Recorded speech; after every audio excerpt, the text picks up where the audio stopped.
Hello and welcome to Random History. It's codename Hannibal here, ready to finish up the fascinating yet, in the West, little-known story of the Genpei War.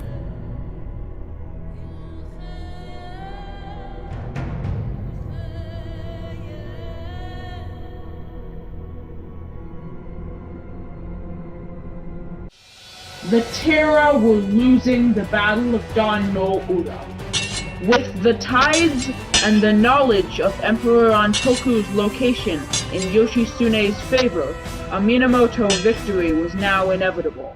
And so, one by one, the Terra samurai either desert and join the Minamoto, or commit suicide by drowning themselves. When Lady Ni, grandmother of the now definitely 8-year-old Emperor Antoku, hears that the Minamoto are approaching, she takes the sacred sword of the Emperor and Emperor Antoku to the side of the ship.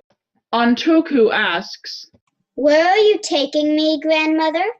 She replied, "Your virtuous karma from past lives made you sovereign over the realm, but now the influence of some evil has brought your grandeur to an end. Down there, beneath the waves, another capital awaits us." And with that, the two of them leap into the waters of Dan no Ura. The Minamoto will not recover the sacred sword. Lord Munemori, commander of the Terra Navy, shows no sign of wishing to drown himself. His men, surprised at his sudden cowardice, grab him and give him a helpful shove. He, along with his son, will quickly be captured by Issei Saburo. And Noritsune, eager for revenge against Yoshitsune, jumps aboard the Minamoto commander's ship. Yoshitsune moves toward Noritsune as if to fight him, but then at the last second jumps off to another Minamoto boat 20 feet away.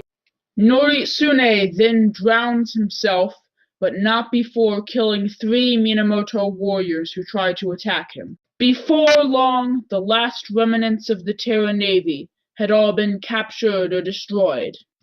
The Minamoto army marched back to Kyoto in triumph. Behind them is a massive column of Terra prisoners. But not all was well. Several other Minamoto had grown jealous of Yoshitsune's success. Kagetaki wrote a letter to Yoritomo, saying that the victory at Dan no Ura had not been caused by Yoshitsune, but had been caused by the entire Minamoto army, and yet that Yoshitsune had claimed all the credit for it. Noriyori also complained that Yoshitsune had tried to govern Kyushu after the Battle of Dan no Ura, even though Kyushu was supposed to be Noriyori's responsibility. But while the samurai were beginning to turn against Yoshitsune, the people were loving him. They wondered why they had to pay taxes to Yoritomo instead of Yoshitsune, when it was Yoshitsune who had saved them from Lord Kiso and defeated all the Terra in Japan. When Yoritomo heard this, he was outraged. He said, was the one who had devised all the strategies that let the Minamoto win. Yoshitsune, also, upon hearing this, immediately sent word to Yoritomo swearing his loyalty. But Yoritomo was suspicious that Yoshitsune had only sworn his loyalty after learning that Yoritomo was displeased with him. For a long time, things went back and forth like this, with Yoshitsune trying to convince Yoritomo that he was loyal, and Yoritomo not believing anything. At last, Yoritomo sent assassins to Yoshitsune's home in Kyoto. When a warrior monk loyal to Yoritomo showed up in Kyoto, Yoshitsune's lover, the dancer Shizuka, was immediately suspicious. When 2 boys she had sent to spy on that monk did not return, she sent one of her maids. The maid returned with the information that that warrior monk had 80 samurai gathered, ready to attack. Yoshitsune has only 50 men, but he now has the element of surprise. With his small band of retainers, he ambushes the assassins in the middle of the night. A desperate battle breaks out in the streets of Kyoto. The surprised assassins are routed. Their leader tries to take refuge in a nearby temple, but it turns out that that temple was the same temple that Yoshitsune had been raised in many years before, and the monks remembered Yoshitsune fondly. The assassin did not last very long. By now, Yoshitsune has definitely realized that the friendship between him and his brother has decayed far past the point of no return. So with the samurai still loyal to him, he sails away, fleeing Kyoto. However, a storm blew up and destroyed most of his ships. It is said that Yoshitsune's ship only survived because Yoshitsune's friend Benkei stayed out on the deck and fired arrows at the demons in the storm clouds, which caused them to go away.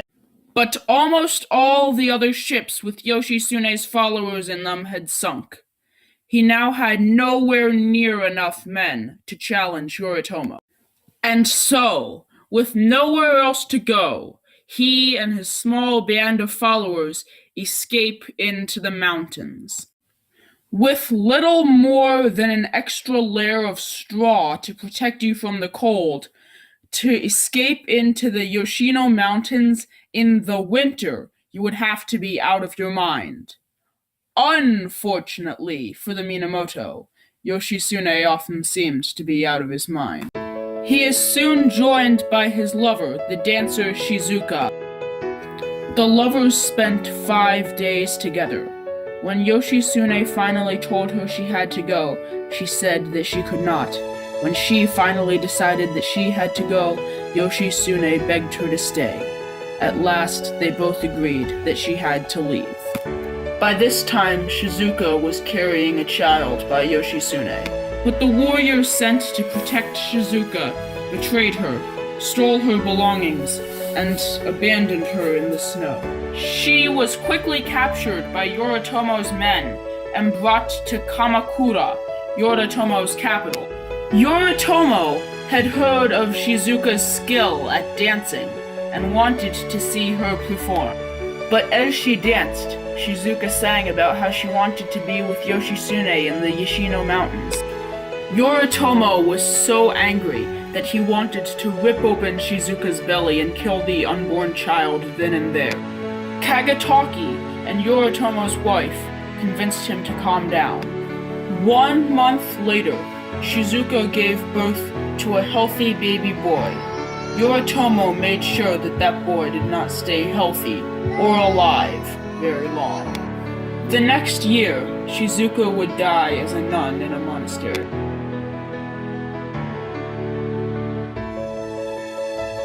Meanwhile, Yoshitsune and his small band of followers went through adventure after adventure as they hid in the mountains. At one point, Tadanobu was fighting a warrior monk loyal to Yoritomo. They both fell off a cliff and then continued their duel at the bottom. Tadanobu killed his enemy and later escaped to Kyoto. Once there, however, he was found by Yoritomo's soldiers. After putting up a hard fight, he eventually was killed.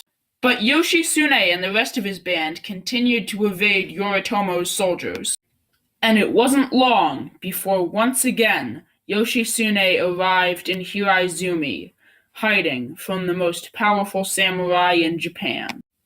Hidehara was just as welcoming as he had been back in episode 1. But Hidehara had already been old all those years ago, and he was even older now. Sadly, shortly after Yoshitsune arrived, the leader of Hiraizumi died. And it turned out that Hidehara's sons were not quite as resistant to Yoritomo's threats. At last they decided that Yoshitsune needed to die, or else Hiraizumi would be invaded. One day, several hundred cavalry rode up to the ledge where Yoshitsune's house was. Only 10 men were defending Yoshitsune, and thus began a great last stand. 2 of Yoshitsune's men positioned themselves on the roof of his mansion as archers. The other 8, including Benkei Saburo and Washinu, positioned themselves outside the house. Yoshitsune's friends fought with incredible strength and valor. Washinu fell after killing 5 enemies, Issei Saburo after killing 9. But it was Benkei who fought the hardest. At one point in the fighting, Benkei ran into Yoshitsune's mansion to say goodbye to his old friend. Yoshitsune was preparing to commit suicide. "Meet me," said Benkei, "where the road to hell branches off." He then charged outside, back into the battle. Singing one of his famous battle songs, he becomes a whirlwind of steel, hacking down everything in his path. Benkei is eventually covered in so many arrows that the cavalry cannot believe he is still standing. A horse rides by and knocks him over, proving that he is finally dead. Yoshitsune, along with his wife and daughter, commit suicide.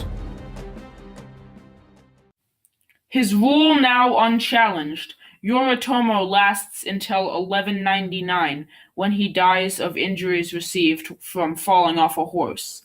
It is said that that horse was spooked by the ghosts of Yoshitsune and little Emperor Antoku working together. Why on earth those 2 would ever work together is beyond me, but hey, it's an interesting story. Before his death, Yoritomo had invaded and conquered Hiraizumi and become the first shogun, or military leader, of Japan. Yoritomo's sons seemed physically unable to do anything except kill each other, and so rule of Japan soon fell into the hands of the Hojo clan. The Hojo clan was, and I am not making this up, a minor branch of the Terra. But all that fighting was not for nothing. Though the warriors of the Genpei War all died out quickly, the results of it would change Japan forever. The establishment of the rank of shogun would end the age of the aristocrat and usher in the age of samurai, an age that would last 700 years. Thank you for watching Random History. Don't forget to like and subscribe, and we will be back with a whole nother topic, hopefully next week.